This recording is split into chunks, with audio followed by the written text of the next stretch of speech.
It's kind of like there's this martial arts movie called The Drunken Warrior. I think that's what it's called. It's with Jackie Chan. And he it's an actual technique in Shaolin where they like pretend to be drunk so that the opponent can't predict their movements as well. You kind of let a person get away with something if they're like kind of wobbling or whatever.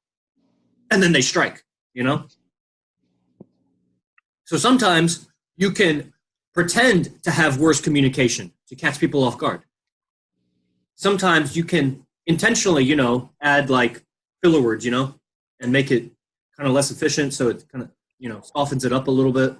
Because if you go really direct with your communication and you're super precise and there's no redundancy and every word matters, a lot of people don't have the attention span to stay focused long enough on your speech because they're not used to people having such meticulous talking patterns that they would never waste a breath on an unnecessary syllable. So you learn to calibrate when you're in different audiences, when you're especially, what really got me through this was selling, especially applying Bryan Casella's methods, lots of cold calling. And I found myself being very direct with a lot of yoga studios. You know, I've called over 1,000 yoga studios in the United States.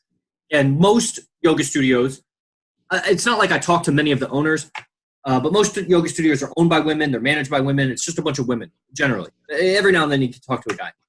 And even then, he's typically a very beta guy, like underneath a bunch of women. And every now and then you get like the male owner. And we have an interesting conversation for sure. I don't always teach for them, actually, probably because we butt heads or something. But I found that it appeared from what I understand about tone, body language, communication, that they would get intimidated. It seemed like they would back down and that's not a good thing to like, they're not going to buy from me if I intimidate them.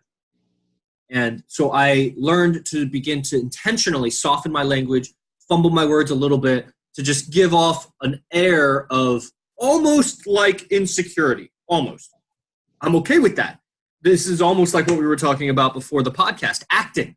I'm acting a certain way so that the message gets received. I don't really care about them, about my personality. I don't care about them acknowledging me for some status that I want. I care about the message getting received.